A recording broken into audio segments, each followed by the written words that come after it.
Aloha and welcome to Island Connections. I'm Ibrahim Aoude. Susan Nathan, the Palestinians in Israel. Susan Nathan is an Israeli writer, and she's here in Hawaii on a tour of the United States, talking about her book. She's gonna tell us more about the book, about her experiences in Israel, Palestine, and some more information about her tour as well in the continental United States as well as in Hawaii. So welcome to Hawaii and welcome to the show. Thank you very much. Thank you. Could you please introduce yourself more in terms of who you are, where you come from, and all that information? Well, I'm an Israeli citizen now, and I live in Tamra, which is a Palestinian town in the Western Galilee. But before that, prior to that, I was a British Jew from mixed South African British background. And when I was 50, I took up the law of return. But I never had any intentions to write a book, and it never even entered my head when I took up the law of return that I would end up in the position that I'm in, or that I would be so outspoken against the government's policies. I mean, it was a million miles from my thinking, especially as I come from a very Zionist family, the traditional Jewish Zionist family. My grandparents were refugees from Eastern Europe. They fled to South Africa. My father moved from South Africa to Ireland, from Ireland to Britain, and so on and so forth. And so we very much, we share that in common with the Palestinians. And I always think that that's the irony of the two situations, that here we have two refugee groups, essentially, who are moving around the world in this crazy sort of jigsaw which never really comes together. All of us with half our families here and there, and flying all the time to be in connection with them, instead of settling where we really want to be. And I was brought up with the traditional Zionist thinking that Israel was developed as a country for my needs, in time of trouble anywhere in the world. And the Palestinians just didn't figure in that equation at all. That was the way that I was educated. We had that traditional blue and white box in our home that we all put money into, which of course, we were told then that it was for buying trees, but we thought that it was buying trees to cover land that was barren, and nobody actually even thought or dared to think that, heaven forbid, we might be buying and planting on land that had belonged to somebody else. And why didn't we think that? We didn't think that because quite literally we were educated to think that the land was barren. Yeah, so it's like the land without people for people without land. Entirely. I mean, this is, Entirely. And now, when I think back on that education, I can't even begin to imagine how I was so brainwashed. But on the other hand, I look at my friends or my ex-friends in Britain, and I see that they're stuck in that. And that it's very much, I think, to do with their security, that it's safer to go on to believing that, rather than to do what I did, which meant that I built up my life on one set of values, which I thought were built on concrete, only to see that actually I built my values and my expectations on sand.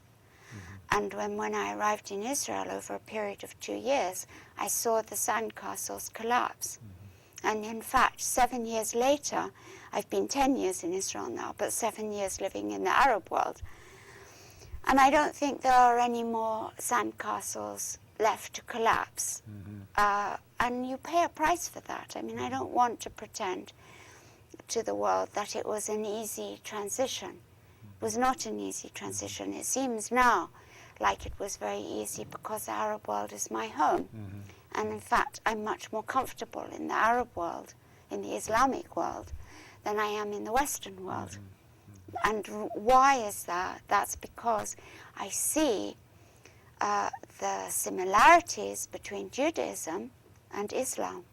So I'm much more comfortable with the Islamic practices and way of life than I am with the Christian world, in which I don't find myself to be at ease with any of the practices. I can't relate to it. Yeah. Would you say you come from an ethics based on Judaism as you understand it? Yes, Yeah. and I think what has been the hardest thing for me being an Israeli citizen is finding that my religion is now my nationality. So it's not like in Britain where I'm British first and then my religion is Jewish, okay? Something that is quite minimal in comparison to my total British identity and citizenship. Now I find myself in a situation where, hey, I'm Jewish, as in my religion, but it's also my nationality. And it's because it's my nationality and my government's enacting policies that I don't agree with as a human being, which is far more important than whether I'm a Jew or not, that I'm in a lot of conflict with my government. Yeah. So that makes it very disconcerting, to say the least, in terms of just everyday life. It's very disconcerting, and I think that once you've chosen the path that I've chosen, you have to be, I mean, I'm very single-minded. I have my view of how the future should be, and I don't look to left or right, and I don't make compromises or excuses. I can see where I would like to be able to have the opportunity to take the country, and that's what I focus on. Yeah. And that gives me strength. Yeah. And so the other side of Israel, my journey across the Jewish-Arab divide, Yes. is then based on your total experience in Israel, but also before Israel, Also because you before. were talking about your parents, how your mom Yes. was not Jewish, but she converted into Judaism Yes. and Yes. all that. Could you say something about that and how Yes. it impacted you? This, You know, and are you considered a Jew? You know, by the standards of Yes. those Orthodox Jews. Yes, Yeah. no. So my mother was born into a Protestant family, and she was a nurse, a theatre sister at the Royal Marsden Hospital in London. And my father was the first ever doctor who did a residency there. And he was responsible for changing the name of the hospital from the Cancer Hospital to the Marsden Hospital, which is more attractive. And so they fell in love there. And my mother was very much involved in, you know, treating human beings as human beings, not as who they were according to their ethical, their ethnicity. Yeah. And so my parents decided to get married, and it was after a period of time that my mother decided to convert to Judaism. And she converted under a very famous rabbi called Rabbi Dr. John Rayner, who was well known all over the world for his ethics and for his outspokenness against the Zionist regime. But of course, even though my mother could speak Hebrew and write Hebrew and was very well informed, better informed than many people who are just born into the religion and take it all for granted, according to the halachic law, of course, I'm not Jewish. But for the law of return, I'm Jewish. So this is the other question, Problem, you yeah. see. So why is it that I'm Jewish for the law of return? And the answer is very simple. I'm another Ashkenazi, well-educated white Jew that we can put there to up the figures against the Palestinian minority. There's no other reason for it, because I'm denied marriage in Israel to an Israeli. Not that I would want it, but I am, because I can't produce papers that are suitable for the Orthodox. Of course I can take the papers and give them under the table to some rabbi in the Beth Din. But that's how corrupt it is. Yes. And I find that sickening. Could you speak a little bit more about that? I mean, some experiences perhaps, or examples about the question of why you can't get married, you know. Well, quite simply because my mother's conversion is not recognized in the Orthodox, who basically control the country. Right. And there is no civil marriage in Israel, although now there's talk of it, and in fact, I mean, it will come about quite soon. So it will get easier for people like me. But I should just say that, you know, in fact, 2 years ago, I wrote a leading article that was published in the Swedish press about my own personal experience, because I was so enraged with the system and the nonsense of the system and the inhumaneness of the system that I wrote an article in response to the Citizenship Act, you know, which keeps families apart, in which Jews, Arabs who are married from either the West Bank and Gaza with Arabs inside the state can't live together. And I said, nobody in this country has the common sense to write about what happens if a Jew and an Arab fall in love. Okay? Then what do we do? Nobody in this country seems to think, not even Haaretz in its editorial of the same day, raises the issue of what happens when a Jew and an Arab fall in love. And I said, it's nonsense to pretend that it doesn't happen, because it does happen. Wherever you have human beings, it will happen. And I said, it happened to me. And there was a national outcry that I'm making a treasonable offense, and this and that, and that I should be thrown out of the country and thrown into prison and be stripped of my citizenship. Whereas in fact, I hadn't committed a crime. I'd simply fallen in love with a wonderful man who, by some misfortune, happened to live in Gaza.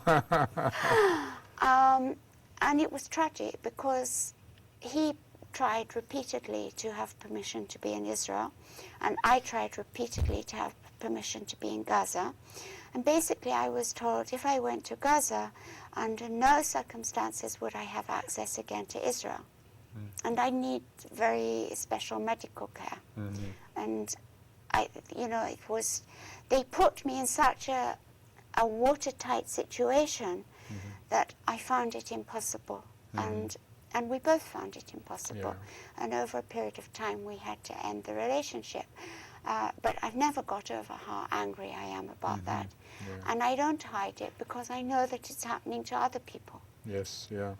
In fact, they discourage this kind of relationship between Arab and Jew. And of course, I know of one situation at least where someone who's an Israeli Arab who fell in love with a Palestinian woman from the West Bank. Yes. And just like as an act of defiance, they got married. But then they couldn't live over there, so now they are in the U.S. Yes, you see, because they can't live on either side. Right. And this is what is happening. And I'm not prepared to give up living in Israel. I mean, some very agitated Jews in Los Angeles have said to me, you know, why don't you leave the country? And, you know, my answer to that is that it's not about leaving the country, okay? It's about how we live. I'm there now, it's a fact. And I'm not leaving. But I can speak out against the policies of the government, and I can help to change the country into a better society for both of us. Why should we all leave? Right. That is interesting how, like, the myth about, the creation myth of Israel itself is one, like land without people for people without land. I mean, that's the classical depiction of it. But also the myth is that Israel is a quote-unquote modern country, just like the West. But then when we hear something about no civil marriage and, you know, restrictions on civil liberties and, you know, just like human rights and so on, restrictions on Jews. This is a theocracy. So there you go. Yes. It's a theocracy. You see, on the one hand, we have one of the best medical systems in the world. I mean, the medical care in Israel is outstanding. And, you know, I'm very happy to talk about the wonderful things that we've achieved. And indeed, we have achieved some wonderful things in Israel. But we cannot allow those things to overshadow the enormous abuse of human rights. It's not enough, I say to my fellow Jews, to talk about excellent medical care. The fact that we're a world leader in medical technology, in computer technology. It's not enough. Yes, yeah, because then there's all those other things that matter. You know, you gave examples of that, but also in terms of the system of state, the state system. Yes. I mean, here it is. It's not just like the Israeli Jews in their majority have these racist ideas and discriminate against even Jews who do not conform, but also against Israeli Palestinians or Israeli Arabs. And not to say anything about what happens in the West Bank and even Gaza up till now. So all these things show that the structure of racism, you know, this it has been, you know, the state has institutionalized this racism. And if you say it is racist, I mean, because those practices, if they are practiced elsewhere, no one would have any problem saying it's racist, but and they wouldn't tolerate it. But because if it's in Israel, oh no, you cannot do that because then you are a anti-Semite, and also if you're a Jew, then you are a self-hating Jew. You know, so so how do you find the question of the state and the way it is building those particular structures of hatred and discrimination, etc.? I think one thing that I should say is that I find it's very hard for Jews in the diaspora to understand just how far advanced all this debate is inside Israel. Despite all the abuses of human rights, what I will say is that freedom of speech in Israel is allowed. The press is very free. I'm very free to say whatever I like. People may call me all sorts of things, but nothing will happen to me at this present time, okay? Of course, we don't know what will happen in the future because the country is still governed by the security laws of 1945. But there's no doubt that even despite discussion last year in the Knesset of rescinding the law of return, I don't know if you know about that. No. But there has been discussion about that. And I think there's a very strong possibility that the law of return is going to change. Now, I don't see it being totally rescinded to start with, but the structure of it will change, and they're going to tighten up enormously on who comes into the country. Yeah, this is a very, if I may interrupt here, because we've heard of these Peruvian indigenous people who were like converted to Judaism, and you know, a few years back, Yes, that's right. And went to Palestine, Israel. Yes. And then a lot of other people as well, like, you know, Ethiopian Jews at some point, etc. But could you give us a better understanding of what the law of return is for our viewers? So the law of return means that anybody in the world who has a parent or a grandparent who was Jewish can return to live in Israel. But actually, it's an abuse, really, because, of course, it denies Palestinians the right to return to their own land. But then we have to consider that the majority of Jews in the world don't understand that they're returning to someone else's land because they are unaware of the history. I think that it's self-inflicted. I've now come to the conclusion that our ignorance is self-inflicted because that's the way that we manage ourselves in terms of where we position our Judaism in the global context. I think that we don't project ourselves in a healthy way. So remaining in ignorance has helped the law of return to exist and to carry on. But now there are problems now. There are problems arising now. we have horrendous cases that I've written about that have been published in Europe, where a person marries a Jew and where a non-Jew marries a Jew, comes to live in Israel, only to find that the Jewish partner dies first, and then the non-Jew is asked to leave the country after maybe 30, 40 years in the country, have citizenship, paid taxes there, built up a business, got educated there, have grandchildren there, and all of a sudden they are told that they can't be there in the country. Because they're not Jewish. Because they're not Jewish. This is the most barbaric, archaic system, and this is where you see the power of the ultra-Orthodox. Yeah. And that's when you can say, this is a theocracy. It's an ethnocracy and a theocracy. Mm-hmm. So that myth of being Western, in the sense that we like to think the West to be like modern, advanced, all that kind of stuff, including in terms of human rights, etc., that really, you're saying, is not applicable to the state of Israel. It's not applicable. And it's, so this is when, people start saying it's the only democracy in the Middle East. I find it extraordinary because, on all of my travels around the world since I started writing, and they've been quite considerable now, I meet Arabs from all the Arab countries everywhere. And I was amazed on this tour of the States to be invited to be the keynote speaker at the Islamic Congress in Cairo. And I don't think a Jew's ever been invited before. So it's really an acceptance into the Arab world.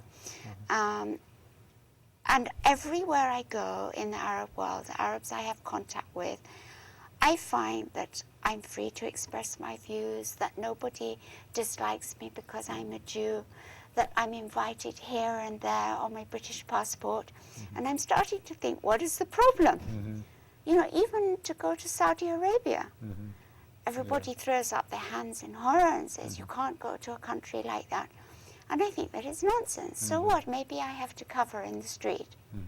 But it's not the end of the world. Yeah. I'm covered most of the time anyway. And I find that it's another way of presenting oneself to the world. So I think that having chosen, that brings me to the point of having chosen the life that I've led, it's given me massive insights into the Islamic world in a way that I never had before. So that when I lived in the Western world, I used to think it was terrible that women covered themselves, that this meant, we were submissive to the men. And now I find that I live in a society where I've never been more respected by men in my life. Yeah. Tell us about some of your experiences in Tamra. You talk in the book about some of those experiences and the horror of an Israeli Jew, trying to drive you there, for instance, or move your furniture to Yes. So tell us some of those. It's a well-known joke in Israel that Russians don't like Arabs, don't like Palestinians, and that they won't go to Palestinian areas because, they might get raped or killed. You never know what can happen. So it just so turned out that all the removal men for furniture from Tel Aviv to Tamra were Russian. And when we arrived there, they were horrified. They could not believe that I was going to live in this town. And they asked me if, in fact, I worked for the government and that it was the government that had sent me there. And did I carry a gun, you see? And did I speak Arabic? And so it took quite some convincing that I didn't. And then also they didn't want to get out of the truck because they were really frightened. And it took Haji, the old woman of 70-something, to come out with some coffee and some biscuits and to entice them out of the van. And once they got out of the van, they accepted the coffee and the biscuits, but they went up and down the stairs so fast so that they could get the job over and be gone out of there. And they refused point blank to come back to collect all the cardboard boxes. Yeah. So these are extraordinary experiences. And they're not unusual. I mean, it used to take, when I first moved there, 4, 5, 6 weeks for somebody from Bezek, the national telephone company, to come to hook up the phones. Now, after all my writing and complaining, And now I can pick up the phone and get someone in 2 days. And after a lot of campaigning, I now have somebody comes who, guess what, is a Palestinian who was educated at the Haifa Technion, speaks 3 languages, and has a degree in electrical engineering. So, you know, I say that because I want to illustrate that there are changes. But the changes are very slow. But there are changes. So, but in terms of like the treatment of the Palestinian minority in Israel, which is about what, 20%, right? Could you give us some examples from like Tamra or other places, Sakhnin or Nazareth, for instance, it would be another place, right? Another example. Another example of how the life is? Yeah, I mean, how like the Palestinian minority is being treated in Israel. I think that the overwhelming answer to that has to be in land expropriation and the high density living.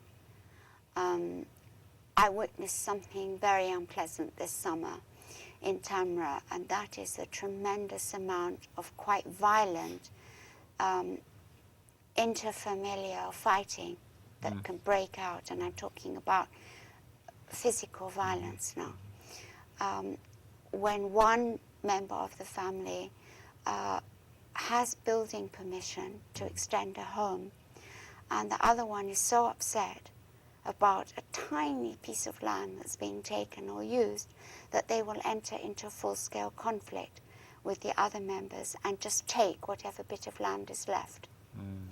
And I think that this is a reaction that comes quite simply when everything has been taken from you, that a tiny parcel of land acquires an unnatural value.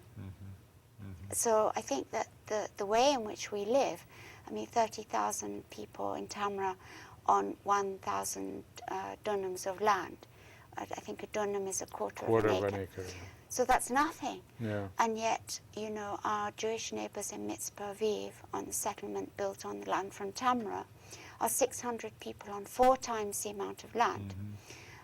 By 2020 in Tamra will be 45,000 people on the same amount of land. And that brings our living conditions into parallel with Gaza. So it's all the breakdown of infrastructure and unequal budgeting and land expropriation, high density living, lack of opportunity, lack of feeling that you belong to the mainstream society. These are all the things that I think are pushing the Palestinian minority in Israel, 1, to not vote anymore. They stopped taking an interest in the country. And 2, towards more extremism, religious extremism, that would not have been there before. You know, and I can illustrate that just briefly. When I first moved to Tamra 7 years ago, very few little girls were wearing the hijab. Now, an enormous amount are. And it's not a coincidence. There's a reason for this. This is like a question of defiance, maybe. Yes. Yes. Yes.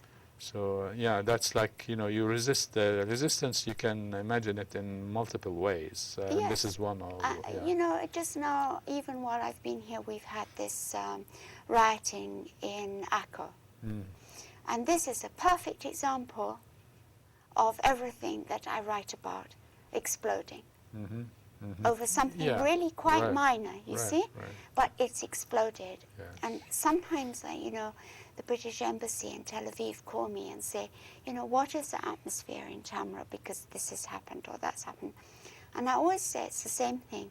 If you put a match here, the whole place will go up in flames for no particular big reason, and it will become out of control very fast. Yeah, it's fascinating, you know, what you're saying, because somebody like Jimmy Carter, trying to promote his particular solution to the question, he talks, you know, about Israel being, you know, apartheid or peace, you know.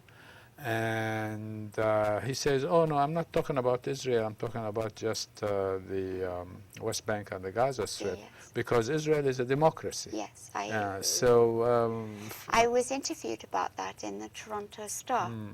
And I also, at the time his book came out, wrote something that was published in Sweden. And I entered into a dialogue with John Dugard, you know, who's used to be the human rights envoy in the occupied territories for human rights violations, who's also a South African. And he agreed with me 100% that it was a weakness on Jimmy Carter's part.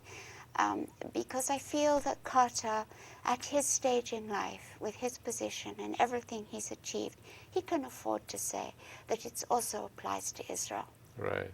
But that's why I prefaced my question by saying, like, he's trying to promote his own solution, this 1978 solution, you know, Yes. to the problem, which is which was a non-starter to begin with. Yes. Yeah, but He took the easy way out. Yeah, but you know about how he was vilified and attacked only because he was trying to say the Palestinians in the West Bank and Gaza, nowhere else. They need a place to stay. I mean, you know, a state, right, to call their own. And he was just like someone who doesn't have his stature would have been wiped out by people like Daniel Pipes, for instance, or, you know, the AIPAC crowd. Yes. Well, you know, I mean, I must say that 2 years ago I was sponsored by Rice University and the Boniuk Center, which is very formidable and well known, to give a public lecture. And during the public lecture, which was actually designated for the Swedish government for the Malmö Human Rights Festival, I decided to test it here in America. And I gave this lecture, during which time Dr. Boniuk, the benevolent benefactor of the Boniuk Center, got up in the middle of a public lecture to say that I was lying about the internal living conditions in Israel. And in fact, the university had to defend me against the Anti-Defamation League, and there was a huge national outcry against me. But I have to say the university were wonderful, that they stood their ground all the way to the end. And they said, you know, people, she comes from Israel. She's talking about the life she leads. What are you telling her? Are you telling her that she's lying? If she says she has no water, are you telling her that she's lying? Yeah, she has water. You see? And, you know, we have to defend people's right to freedom of speech, whether it's on campus or off it. And in the end, I won out. And I can't thank that university enough for getting into the battle and continuing till the bitter end, because it really made a point. Yeah. I mean, these are some things like juxtaposing the myth with the reality. And if you are driven by ideology, then you don't want to or refuse to see anything else except that, regardless whether it is you know, consonant with social reality or not. I mean, this is just amazing. And I think that people have found it very difficult with me, because there I am, a white, educated European Jew, living the life of a Palestinian. So if I say I have no water, okay, if I say I have electricity shutdowns, if I say I have sewage running in the streets and there's no garbage collection, it's very, very hard to argue with me. Yeah, that's right. Yeah. I want to show, you know, in a minute or so, your book, on the Elmo, and then we can talk more about it, but we'll wait a little bit before we show that, so I want to go to a segment that I want to show, and this is from a previous episode we have here from 2004, actually, December, and it's called Palestine Occupation or Independence. And here we have something about maybe the new historians trying, you know, what even the new historians saying, and this is George Eudes talking about that. So we'll play that and see your comments, and maybe we can talk about the new historians and the other things that Certainly. matter. Yeah. Major histories that's been written of Israel. It's a history by Benny Morris, and he's considered the dean of the modern so-called revisionist Israeli historians. And he's once again, by no means a liberal. He has pretty much last January, I think, in an interview in Haaretz, pretty much came out and said, well, it may be necessary that we have ethnic cleansing of Palestinians from the territories eventually. He didn't say that he was sure of that, but he thought maybe. Maybe we should do that. But in his history, which is entitled Righteous Victims, which the New York Times called the most comprehensive history of the Holy Land, and it covers the period from the end of the 19th century up until 2001. On page 300 and something, I can't remember the exact page, but he actually says, the notion of civil disobedience for Palestinians in the territories is an impossibility. And he catalogs all of the practices of the Israeli Defense Forces in basically making protest, peaceful protest, an impossibility. And that this has been the case ever since before the Al-Aqsa Intifada, yes. Intifada. Yeah. So this has been the case for probably close to 25 years. Right. Because people sometimes forget that the so-called territories, the Palestinian territories, those areas that were conquered by Israel in the '67 war and have since been administered by Israel, they are under military administration. This is not a civilian administration.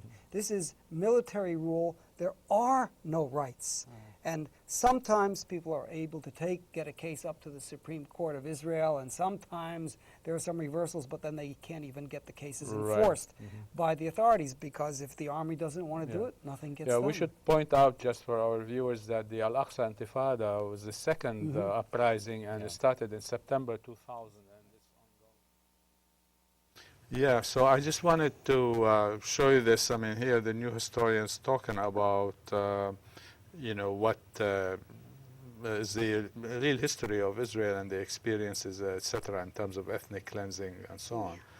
Another new historian, Ilan Pape, he has this ethnic cleansing of Palestine, and he tells it like it is. And in opposition to Benny Morris, who said, there was ethnic cleansing in Palestine for, while the state of Israel was created, but there was no like a planned, intentional kind of thing, just happened. But actually, Pape's research, disputes that. And of course, both Pape and Morris playing catch up with, in terms of the Arab researchers who have already said that about, Plan D and so on. So could you say something about that and your experiences in terms of, or your reading of history of the creation of the State of Israel?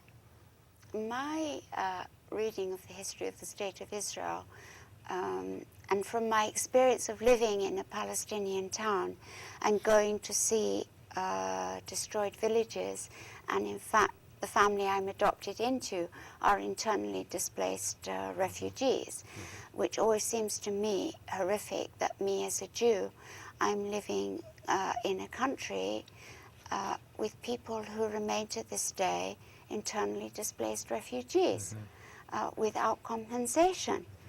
I find it unbelievable, especially in light of Jewish reparations. So I hear their stories day and night about what happened in 1948. I hear it all over my town about what happened in 1948 from different families. And I go with them. I've been with them to the villages that they have come from. And I've heard the stories of the old people. And there's just no doubt in my mind that Ilan's research and the way he interprets it is 150% correct. Yeah. Because every story I hear corroborates it. Yeah. And also, like, he uses Israeli archives, you know, to do so, and yes. tells you what Bengalian was saying, you know. Yes, Yeah. yes. And I recently had one horrific experience in Los Angeles, actually, at Hillel House, which you know is the Jewish students' house for UCLA, in which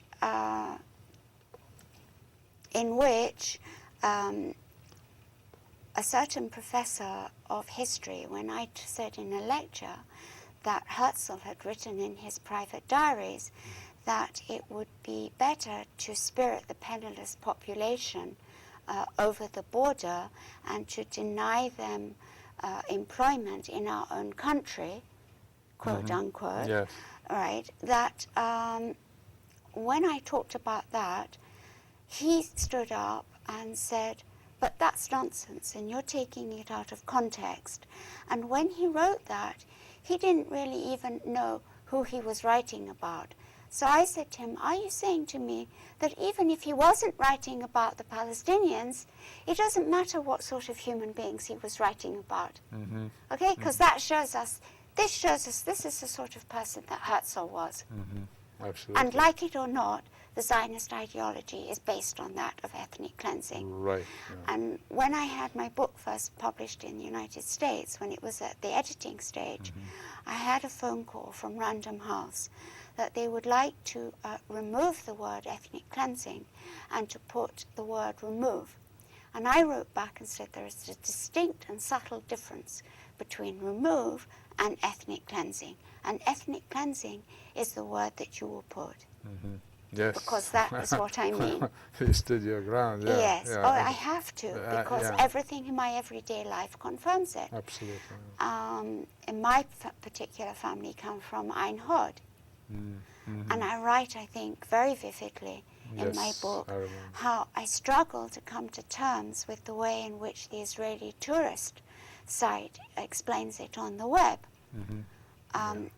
And when I go there and I see that the main restaurant in the village is actually built in a mosque and that there's a picture outside of a naked woman, and on the side of this picture is still some words in Arabic at the entrance to the mosque from the Quran, I'm shocked because I say to myself, how would I feel if this was a synagogue? And I know that the truthful answer is that it wouldn't happen, because it wouldn't be allowed to happen to a synagogue. But anything can happen to a mosque. Yes, of course. Yeah. And this I find profoundly unethical and very disturbing when you stop to analyze it. Right. So my experience of Ilan Pape's work is that my life brings to life his research, actually. Yeah. And I can give you another very vivid example. I wrote about the Nakba for a big Swedish newspaper 2 years ago, and it was on the same day I was asked to write about the Nakba. I'd finished reading about how the Jews of the Lodz ghetto had been taken out into the Podgoni forest and shot, okay? And what a terrible event it was. And the same afternoon, I was invited by Palestinian friends to go to the JNF forest nearby Tamra, which is over the village of Hoshi. And that's where 300 people were massacred in cold blood. And I wrote about the irony of the Jews in the Lodz ghetto being taken to be shot in the forest, and here I was having my lunch in the forest over the village of Hoshi, where there'd been a massacre of 300 people. And I said, it's quite unnecessary to write in any more detail about the parallels. Yes. It's so clear. Yes. It's fascinating. Let me go to another segment from last year, October 2007. It's from Israel's apartheid wall. And just gonna talk a little bit about, there's maps that are shown how the encroachment of Israel on the land of Palestine. This I'll just show, because when we talk about the Bantustans, this is what has happened as of 2005. We're now in 2007. And this shows how, because of the Israeli roads and the wall, where the wall was supposed to have been built here. Okay, this is the green line. This is what we have now for the Palestinian people to live in, these little places. And they are surrounded, and to go from one place to another, they need to have permission from the Israelis. That's it. Yeah, good. But it's interesting, that map, or those maps that you had earlier. Interesting, the progression of land grab and ethnic cleansing of the Palestinians. Yes. Absolutely systematic. Yeah. If we want to flash back on that just for a minute here, Yeah. yes. This is only 1946, and all of the green area had Palestinian people living in it. The white area had Israeli Jewish people living in it. And they lived together actually in peace for the most part. Yes. They're not actually Israeli Jewish At people that living time. in the I know. 1946 Yeah, area. right. And, But they are. and I would also say that they weren't living in peace. But Palestinian Jews who had lived there, for centuries or however long, I think that there was peace amongst those populations. But Zionists started moving in pre-1946. Oh, and, yes. And there were Oh, these yes. exclusive communities that That is true. in this That time is were true. definitely becoming organized and not peaceful. That is true, yes. Before Wanted to show, because the progression of, the loss of land and so on. Yes, it's very shocking Yeah. when it's shown like Right. that. Yeah, there's like Khaldi in his book Before Their Diaspora. I mean, he really documents with photos, and text as well, the destruction of villages, about 500 or so villages, and that's part of ethnic cleansing that still ongoing now in the West Bank. Yes. I can remember that last winter even, I spoke in a conference in Stockholm just after 60,000 people in East Jerusalem had lost their home. And nobody cares. Nobody cares that one morning these people woke up and just found that their lives were suddenly on the wrong side of the track. Right. And when I asked, what's going to happen to these people, where are they to go, who's going to provide for them, nobody cares. Yeah. Because you're so active internationally and also in Israel, and you live among Arabs, and you have really paid dearly for that. But give us a sense of how the state of Israel, I mean, you mentioned about, the relationship you had with a Palestinian from Gaza, etc. But if you go to, when you come here, how do they treat you at the airport or when you get back? Is that a special treatment? There used to be special treatment, but as I became better and better known, they left me alone. Okay. I think that there's a lot of protection in becoming famous because the Israeli government takes the view that the less noise they make, they hope that it will die down. No, they're smart. Yeah, they're very smart. They're very smart. And they hope that civil society will do the work that they're not going to do or they feel unable to do. That, I will feel so excluded from civil society that I will move. But they misjudged it because I don't feel that way at all. And in fact, it's interesting that I have increasing contact with more and more Jews inside Israel who feel like I do. Yeah. So that's an interesting thing because I had this Israeli young adult come over here.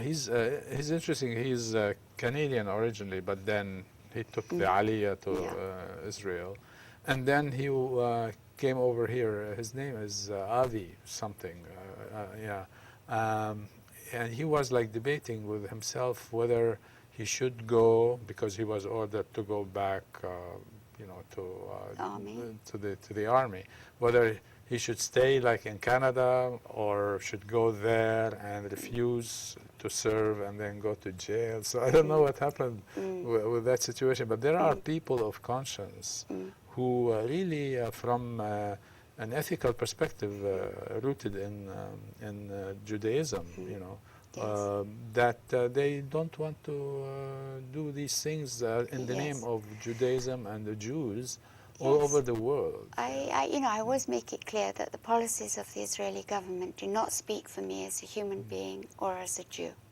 And that I cannot accept that these atrocities are committed in my name, allegedly for my good. I cannot accept that, and I will not accept that. I think that it's very hard for Palestinians inside Israel to understand just what Jews like me have given up, and what we're subjected to. Whereas I find that Palestinians in the West Bank and Gaza understand it much better, and that's because they are exposed to many more internationals and you know, peace workers and organizations, whereas for Palestinians inside Israel, it's a whole new thing that somebody who's Jewish should finally recognize their situation and take up their cause. You know, there's hardly a person anywhere where I've been in the world now who doesn't know about Tamra. And all of a sudden we find ourselves with international delegations coming, you know, to see our living conditions. Well, it's good, and I welcome it, because every time people come from outside, they're shocked. There's this British Palestinian, Ghada Karmi, came up with this book just recently, Married to Another Man. And it's interesting, the title is interesting, but what it was is, you know, the Zionist, sent two rabbis to Palestine to check it out and say, well, their verdict was, or the report is like, the bride is beautiful, Palestine is beautiful, but she's married to another man, you know, so why would you want to go there? Or if you go there, you're going to have all these problems that these were prophetic words. You know, it's amazing, because a few nights ago when I was speaking, I was very aggressively attacked by a woman, religious Israeli woman who lives in Hebron. In Hebron. And I said to her, you know, that the life of human beings and human dignity and so on has always to be more important than an old pile of bricks, that is the tomb of Rachel's tomb, all right? And she really lost her cool with me and said, you know, how could I say such a thing? And I said to her, can you not see your fellow human beings living around you? Can you not see the humanity in your fellow Palestinian citizens? And she could not see it. It was like for me looking into the eyes of the devil. Well, I mean, that's fascism, pure and simple. It's I mean, pure fascism. They like socialize their children to attacking Palestinians in Hebron. I've seen. I wasn't there, but I've seen on film these kinds of attacks. It's amazing, you know. Every day. So in the couple of minutes we have left, what is your hope for the future? My ultimate hope for the future is to see Israel go into a Middle East union with her neighbors, based on something like the European Union. And I think that is not an impossibility. In the meantime, I think that Israel will eventually become a one state. Maybe we have a confederation or a federation, something along the way, but essentially I think that's what will happen, because it's the only way to solve the problem. And I'm very hopeful, because I see increasing number of Jews starting to speak about that and learning Arabic. In fact, a couple of things on that. One is that in the curriculum, Israeli curriculum, some people suggested of teaching Mahmoud Darwish poetry, but then there was an outcry against it, and Barak said recently, well, the country is not ready for it, but at least there are some people who are thinking about, you know, Mahmoud Darwish world-renowned Yes. poet who passed Yes. away just Yes. a few months ago. Yes. That if you do that, then you can bring like kind of some understanding Yes. about the cultures, Yes. etc. I think even Barak saying the country's not ready for Yeah. it, is acknowledging Yes. he knows Yeah. it has to Yeah. come. Right, yeah. Yeah. But it's interesting, I mean, how Barak, he opposed even giving the 22% of what's left of Palestine to the Palestinians to have their own state. He didn't do it, you know. And then he comes up with this kind of thing saying that, oh, the country's not ready for it, which means that it might be ready later on and so on. Could this vision happen with Zionism as an ideology, as a state apparatus? The Zionists controlling the state apparatus. You mean that it could In collapse Israel, and that Israel could collapse? No, your vision in terms of like one Middle Eastern Union, etc. Yes. Could it, and you know, with like one state and all that, Yes. could that vision occur with Zionism as the leading ideology and the state run by Zionists? I don't think so. Yeah. I think that inevitably it will become a state for all its citizens, but not in my lifetime. I see. So what kind of practical steps do you think need to happen at this point to try and move it in that direction?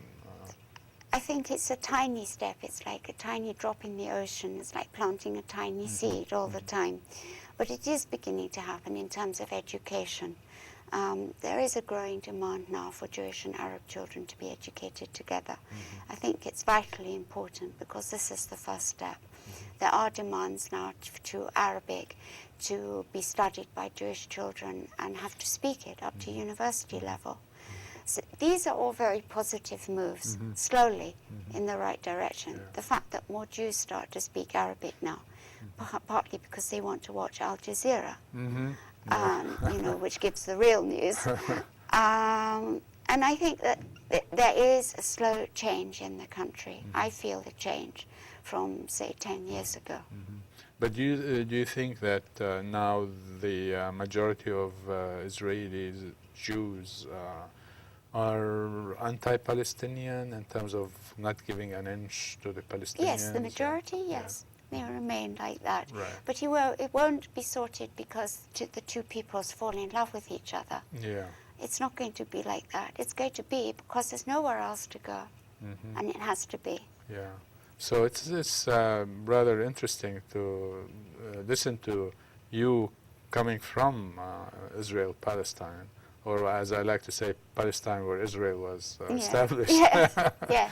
And then try to just like differentiate between myth and reality. Yes. And so I wish you luck in you. terms of your visit here. Thank you. And wish you also good experiences. Thank you very And much. again, welcome to Thank Hawaii. you. Thank And you. we look forward to hearing you speak tomorrow at the Architecture Auditorium at 7 p.m., 7 to 9. And there's a small reception after that. And nice. then your book will be there and you'll be signing books Excellent. for purchase and so on. So this is one thing, hopefully, as a gesture for peace to come to the Middle East. Thank you. Thank you.